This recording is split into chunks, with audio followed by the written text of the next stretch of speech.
Hello all, Jay Mitchell from 40WX to look at your weekend and upcoming work week ahead. Hope you've enjoyed the last week or so. It's been a beautiful stretch of weather, around average temperatures, little to no precip, dew points were down. It wasn't necessarily really oppressive in terms of the air mass. It was just a beautiful, beautiful stretch of weather. Probably a top 10, top 5, dare I say the best stretch of weather that we've had this year. Unfortunately, though, I hope you enjoyed it because things are going to take a 180 and very, very quickly. We will discuss that momentarily, but first things first, let's talk about the positives here being the absolute beauty of a Thursday that we had here in Baltimore. 79.54, the highs and the lows respectively, 78.57, the averages kind of right around that area. We are 4 inches in the hole in terms of our rainfall. So suffice to say, and I will continue to say this at perpetuity until this gets resolved, we need rain. Even though we are in a surplus for the month, that gap is closing fairly quickly. The drought monitor is worsened in our southern tier of counties, northern Baltimore County, northern Hartford County, and northwestern Cecil County as well, in addition to that. So we do need that. One silver lining, it's bettered a little bit out in far western Maryland, southern Garrett County, southwestern Allegheny County, but still, we need rain. And as you can see here on this chart, most locations statewide are anywhere between 8 and 10 inches below where we should be for the year. So suffice to say, it's not just us, it's statewide that are having the biggest problems. 50s and 60s to start off the day, even a few 40s out west, but it was really nice to close out the day. 70s most locations, even out in far western, and then 81 in Cambridge, 81 in downtown. Those were the highest highs, or should I say the warmest temperatures, for use of better words, for Thursday. Headlines as we head into the weekend, it's going to be a crappy cornucopia of weather. Heavy rains, flooding may be a concern. Coastal flooding with the low and high tides may be a concern. Storm surge, tropical storm force winds. We will discuss all that momentarily, but first things first, before I discuss that, let's talk about the culprit here because it's really fascinating how everything is just working for this forecast and all the dynamics that are going into it to create this bad situation that we may have on tap. First things first, this is 16. This is a subtropical system that has had chances of developing and it will continue to have a chance to develop at least until it gets onshore in North Carolina. And this would be, wouldn't that be Saturday morning, I think? Yep, so that would be Saturday morning up in the Carolinas, and it would become a post-tropical if it does develop after that. And that would really cause problems for us as well. Suffice to say, there is ample warning on this as I take this off. We'll take off the cone and just mention in the counties outlined in yellow, and I'll actually put this in a better contrasting so you can see this for yourselves. And we'll go tropical storm, and we're gonna go with the fill, and there you go. Counties in yellow. These are tropical storm warnings. Calvert County, St. Mary's County, Dorchester, Wycomico, Somerset, and Worcester counties. Now, it varies from county to county what you may get. In the inland areas, the winds will be lesser but still there. But along the Atlantic coastline in Worcester, it will ramp up, and we will talk more about that in detail in a moment. Tornadoes are not out the realm of possibility either with this as well. Let's talk about our coastal flood watch that's in place. That's going to be for the following counties here as I outline this here: Anne Arundel, Calvert, St. Mary's, and Charles. Flood prone areas along the coast could be in trouble with high tide, and that's the main concern for why we have these coastal flood watches that are in place along the western shore, up the Patuxent and up the Potomac. So, suffice to say, we have problems to deal with. Let's take a look at the next Weathermaker here in more detail as we move on in time. Here's the Euro. Pardon me. And you can see 16 moving up and basically trying to take a trajectory that would bring it kind of up the Chesapeake, but watch how it remains south and almost parallel, if not slightly west in relation to the Chesapeake. That right side with that counterclockwise flow in the winds bring that water up, and with high tide, Coastal flooding is going to be a problem. Storm surge is going to be a problem as well, especially with that eastward component being east of that Atlantic coastline, being inland. That could be something to really watch. Not necessarily big time storm surge, but still notable enough that surge prone areas would have to very much watch this. GFS takes a similar track, and there was conflicting all week. If you watched the weather discussion on Wednesday night, because I had technical difficulties, we talked about the conflict between the Euro and the GFS. That conflict is not necessarily there anymore. The Euro was taking a coastal turn in each and every scan prior to Thursday, and now Thursday is taking it more inland, and that is becoming more of a problem in terms of our forecast. Let's talk about wave height real quick. Could we see some storm surge? Potentially. The Atlantic coastline is definitely vulnerable for that, and then the GFS, kind of that same deal, and even up into the Chesapeake. See that surge of the waves with that low and high tide? Not going to be pretty, potentially speaking. We're going to have to knock on wood on that, hope for the best.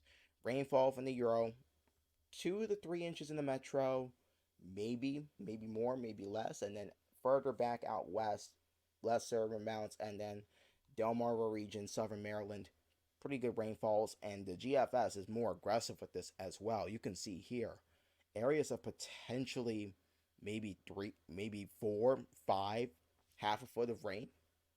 Not the realm of possibilities, so we got to keep an eye on that. Speaking of the rainfall in more detail, Central Maryland, as we already discussed, 2 to 3. Generally speaking, local areas maybe 4, but it could also be maybe more, maybe less, given on your location in the metro areas. Southern Maryland, Eastern Shore, Delmarva. This is where the heaviest rainfall is expected to be.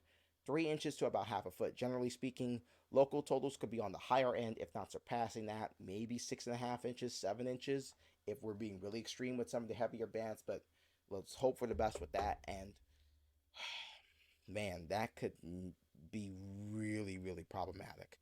Other impacts that we have to worry about. There's a slight chance for tornadoes. I don't have it in the graphic itself, but in advisories, they do note that there may be a chance for a few spin up tornadoes with some of the heavier bands, so just keep that in mind.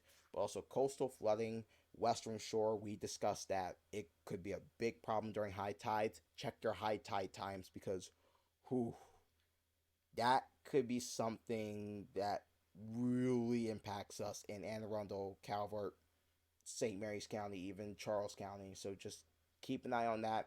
High winds, inland counties, so or more or less counties away from the Atlantic Ocean here. So that would be Dorchester, Wycomico, Somerset, and then the western shore areas, 20 to 30 mile per hour winds, gust up to 40, and then along the Atlantic coast, Ocean City, Assateague Island, 30 to 40 mile per hour winds, sustained gusting to 55.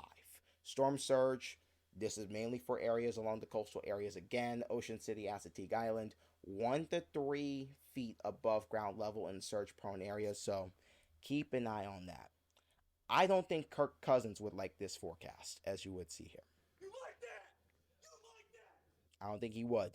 Bills come to Landover to take on the Commanders. Gloomy, rainy, and being on the optimistic side, we can only hear or hope to hear that the voice of the Ravens himself would say something like this at the end of the game.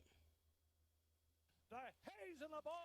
Considering who we are facing, I really do hope so, because we are facing the Indianapolis Colts, aka the Traitors.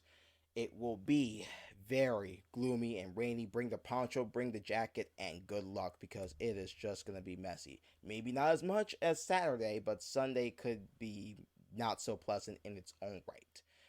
The Mitchell meter, I never thought I'd have to use a number this low, this early on the Mitchell meter. I don't think we would have to get to this for a while, but let's be real. With the threats that we are looking at, yeah, just stay inside. It's a 1. I never thought I would do this, but it's a 1. Considering the array of what could potentially happen, it's going to be a very, very dicey day, to say the least.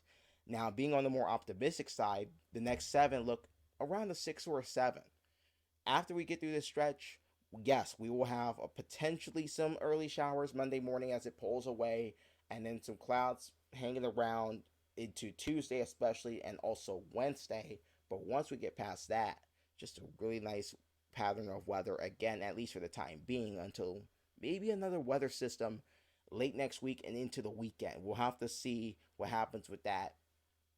Again, that's a whole week down the line, but yeah, that's something that, yes, we have to consider. And considering our drought situation, we do need a lot of precipitation. Yes, we have the terrible weekend on tap in terms of our weather.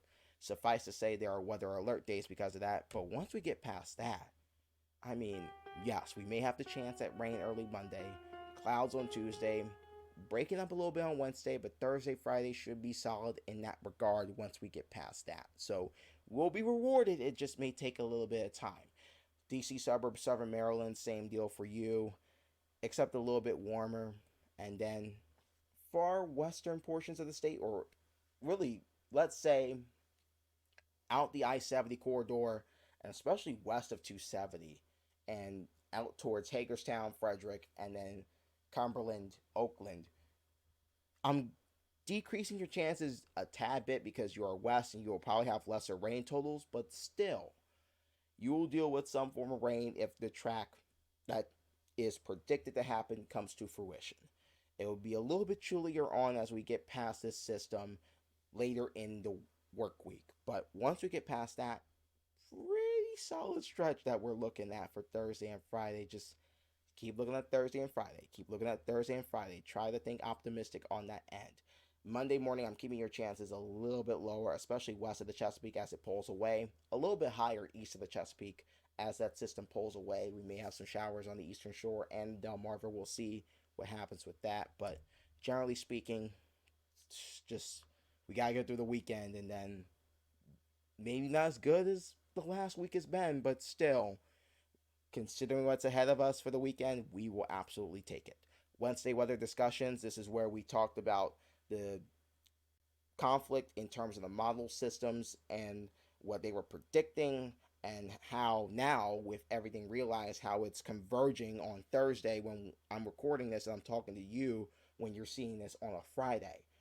Everything that we discussed during the week leading up to potential weather events, it's there, it's in detail. We discussed everything in terms of potential threats in this discussion. And I know it was a few hours late for those of you who watched because life and technical difficulties. It was a 7:30 stream instead of a 2 p.m. stream, but still, we got it done. Watch it 2 p.m. every Wednesday, and I hope I can do it at 2 p.m. this week. Goodness gracious. At my personal weather page at Mezzo Mitchell WX. Be safe this weekend. Be weather aware. Take care. Be safe. Take care. I shouldn't say be safe again. I should stop being so repetitive in that. And one more thing. Go Ravens. Be Indy. Please, please, please be Indy. I'm Jay Mitchell from 4 WX.